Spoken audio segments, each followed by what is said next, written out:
She's as easy to talk to as an old friend, and as you'll see, this adopted daughter of our soil continues to prove almost 50 years later that a picture is worth 1,000 words.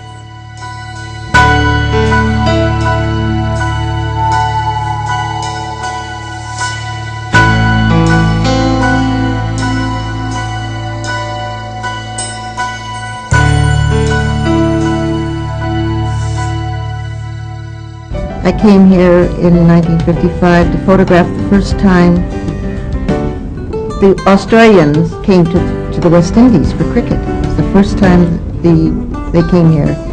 And I knew a little bit about cricket, so I got the assignment. I felt I had a tremendous future here. And I think I was right. And no regrets, absolutely no regrets. After cricket, this came and that came, and I just love the place. So that's how I was introduced to Jamaica. And in that short time, I made lots of friends, and Jamaica, it was really quite a paradise. Now, in case you haven't noticed, there's no color in any of Maria's images, nor does she see the need for any either. It's just been something, and I see things in black and white. I don't know how to explain that, whether you understand, but I see things in shades of grays to black and white, and I just find it's something I have complete control over. When I do black and white, I take the picture, I develop it, I print it, and I present it. In color, I take the picture and it ends there. Somebody else is involved with all the other parts of it. There was a calendar I did many years ago of a beautiful little boy, about maybe, I think he might have been about 7 or 8. And I just took a close-up of him, and he happened to have a very red shirt, a very bright red shirt on. But his face was glowing, and everyone said, God, I love that man, I love that calendar. Boy, that red shirt was beautiful. I thought, oh God, what about the beautiful boy? He was missing. If I'd done that black and white, they couldn't even tell whether the shirt was red or gray or black or what, and the boy would have come out. And that's again, the thing about shooting black and white.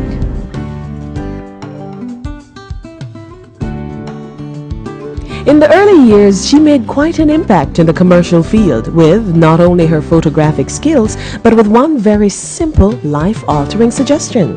The first time when I first started using models in many ads, first I had to convince people in Jamaica to use Jamaicans in their ads, and not, you know, a pretty little English baby on a baby food ad or some lactogen ad. I said, look, let's do use Jamaicans.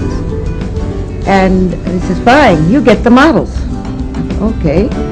So what I do, it was my friends. It was my friends' children, or they, or everybody that I happen to know, or they knew somebody who knew somebody, and that's how it started. Her commercial work led to portraits, but these weren't just ordinary photos either. Well, you know, a portrait is not something in a studio only. A portrait is showing the identity of a person, what I call environmental. I mean, they're in their own environment. Portraits are just personality photographs of people that will tell, almost from looking at the picture, how their hair is, if they have a beard, how they look. You could almost tell what they do for a living. The next step was the creation of her first book, Jamaica Portraits. The Jamaican people, the mixtures of races, they are the most beautiful people, and they are so photogenic. And I could see them in black and white. I mean, you know, even though some are dark skin and medium skin and Chinese, Indian, it comes out in a black and white. Their heritage comes out in a black and white picture. You don't need color to show that. I just got involved with the people of this country, and this is when the first book sort of became, it wasn't in the beginning at all. I never even thought of a book. But after a while, of all these faces and people, children, VIPs and no Ps, you know, I mean, just anybody. One was just as beautiful as the next, so that's how that started. She's also captured the soul of the NDTC over the last 40 years or so. I've had a very, very wonderful, long relationship with the National Dance Theater Company, NDTC as most people call it.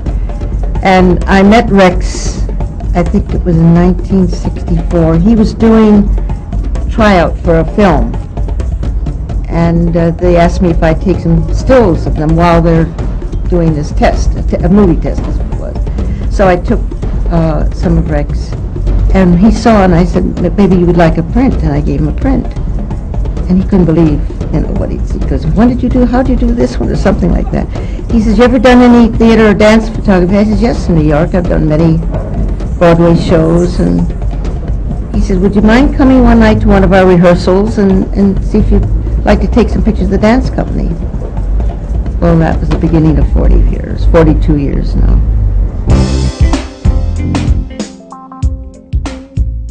Bet you didn't know every once in a while your letters had her handiwork on them too. I've done, first set of stamps I did also of NDTC in 72, and then I did another series of stamps of Edna Manley, her works, on her 100th anniversary. And not to mention, every time you spend $1,000 as well. They gave me just a sample when I did the picture on the $1,000 bill, and they made sure to stamp over it, not to be used, so it's framed and everything, but anyway.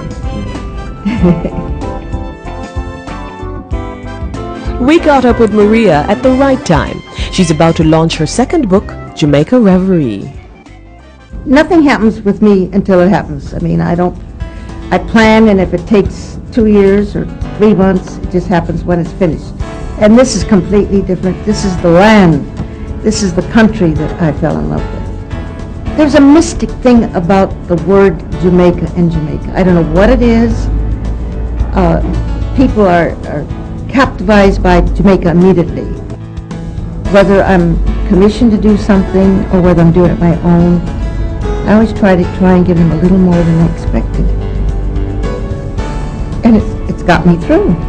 As I've said before, I've never had any problem by being ostracized because I'm an American, or I'm a foreigner, or if I'm white. Jamaica is my home. And I think if I lived anywhere, changes in 50 years, you can imagine. Lots of changes. Some good, some very bad. But this is home. This is my home.